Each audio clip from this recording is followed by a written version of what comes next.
All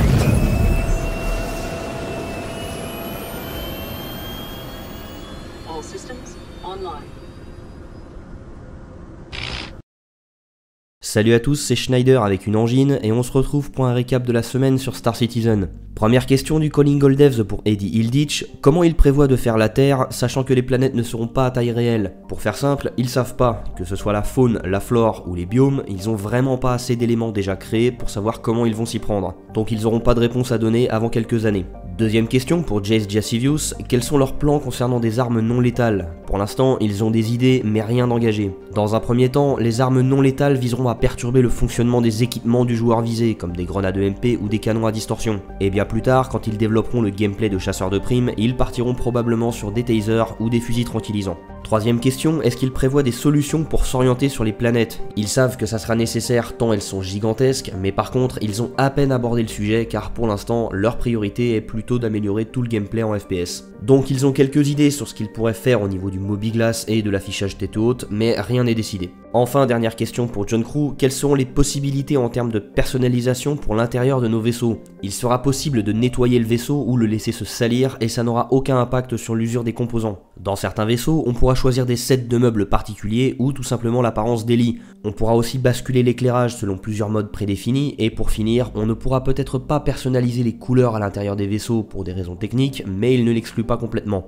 Le lore post de mardi présentait l'histoire de la milice de défense du système Bremen. Ce système en bordure de l'UE était relativement sûr jusqu'à ce que la seconde guerre Tevarine éclate. Grâce à ses sols très fertiles, Bremen 2 est devenu durant cette période le plus gros centre de production agroalimentaire de l'UE. Le niveau de vie de la population dans le système a fini par augmenter en même temps que l'insécurité. Les pirates n'étaient pas assez fous pour attaquer les convois de ravitaillement lourdement escortés, mais n'hésitaient pas à aborder les nouveaux riches du système. En 2603 donc, lorsque la seconde guerre Tevarine a commencé, un vétéran de la première guerre du nom de Philippe Latimore a tenté de se réengager et a été poliment remercié à cause de son âge atteignant plus de 80 ans. Il ne s'est pas démonté et a passé le reste de son temps à patrouiller dans le système pour lutter contre la piraterie. 2 ans plus tard, Latimore est allé à la rencontre de Arcturus Kerner, le plus important propriétaire de terres agricoles de Bremen 2 et également gouverneur du système. Il lui a exposé pendant 1 heure toutes les données qu'il avait pu récolter pendant 2 ans de patrouille, afin de le convaincre de financer la création d'une milice de sécurité pour le système Bremen. Quelques semaines plus tard, la Bremen Defense Force était sur pied sous le commandement de Latimore et la criminalité chuta durant les mois suivants. L'insécurité dans le système Bremen redécolla en 2640 quand le marché du céréal connut une crise. Au départ réticent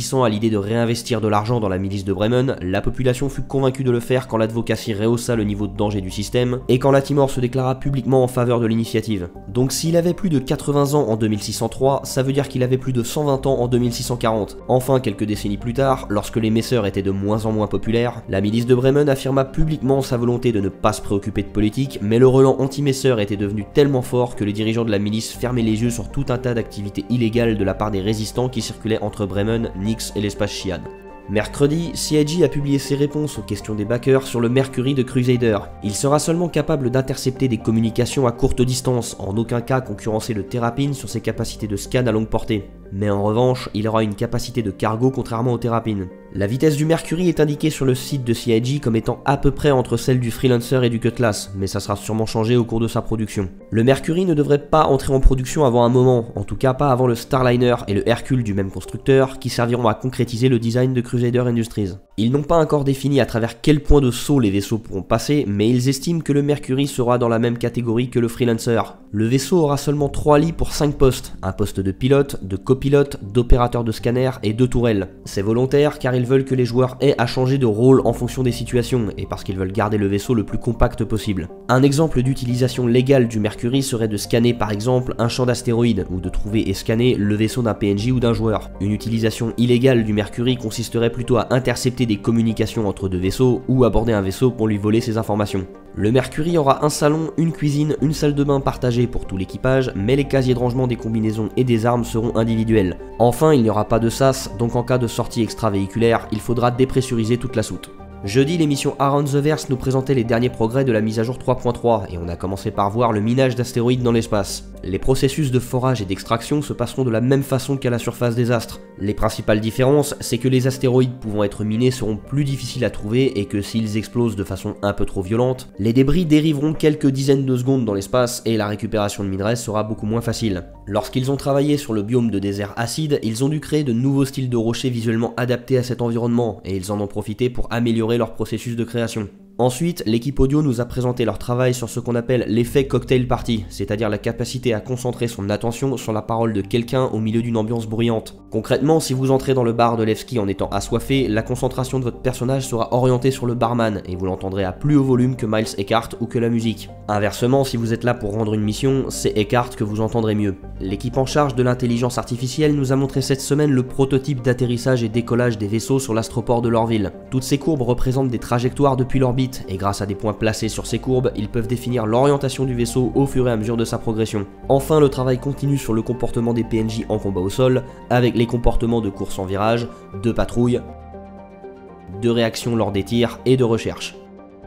Vendredi, l'émission Reverse the Verse recevait Calix Reno pour créer en live un prototype du gameplay de recherche scientifique, avec un mini-jeu de Mastermind, et à moins d'être très intéressé par le développement, c'était pas instructif. Samedi, CIG a mis à jour la progression de la 3.3 et on est à moins d'un mois de la sortie de cette mise à jour. Sur les personnages, le reste du travail à faire semble assez réduit pour qu'on ait au moins un nouveau PNJ donneur de mission et 2 ensembles de vêtements. Sur les environnements, les lunes de Hearthstone sont finies, Hearthstone est presque fini, mais par contre les stations de repos et leur ville traînent depuis un moment. Si l'Object Container Streaming est prêt dans un mois, c'est pas impossible qu'on ait seulement les lunes de Hearthstone et que la planète Hearthstone soit repoussée. Sur le gameplay, la progression est très irrégulière. Par exemple, l'amélioration du minage, le minage d'astéroïdes dans l'espace et les améliorations du système de scan seront certainement finies, pas comme l'amélioration des terminaux d'achat ou l'allocation de vaisseaux pour l'Arena Commander. Sur l'intelligence artificielle, la plupart des tâches ont été repoussées de la 3.2, elles ont 5 mois de développement derrière elles, donc on devrait enfin en voir la fin. Sur les vaisseaux, c'est pas très encourageant. Les variantes du Mustang avancent bien, mais semblent être toutes liées à la progression du Mustang Alpha. Par contre, pour le Cyclone et ses variantes, le Hammerhead et le Constellation Phoenix, ils sont tous en retard. Notons quand même que la 3.2 était dans la même situation un mois avant sa sortie, et que tous ces vaisseaux ont quand même été complétés à temps. Enfin, sur les nouvelles technos, c'est incertain. Les tâches dont dépend l'Object Container Streaming sont toutes très bien avancées, voire même carrément complétées comme le bind culling, enfin. Mais l'Object Container Streaming reste invariablement bloqué sur un tiers de progression. Donc ou bien il y aura une progression fulgurante quand le reste des autres tâches seront finies, ou bien il sera vraiment en retard et sera repoussé à la 3.4. En tout cas, durant le Reverse the Verse, Discolendo a confirmé que les Evocati auraient accès au patch 3.3 tôt durant la semaine prochaine. Ils leur feront tester 2 types de builds avec l'Object Container Streaming qui sera parfois activé et parfois non, ce qui leur permettra d'identifier les bugs dont il est responsable. C'est la fin de cette vidéo et j'espère qu'elle vous a plu. Sur ce, je vous dis à dimanche prochain et d'ici là, portez-vous bien, citoyens.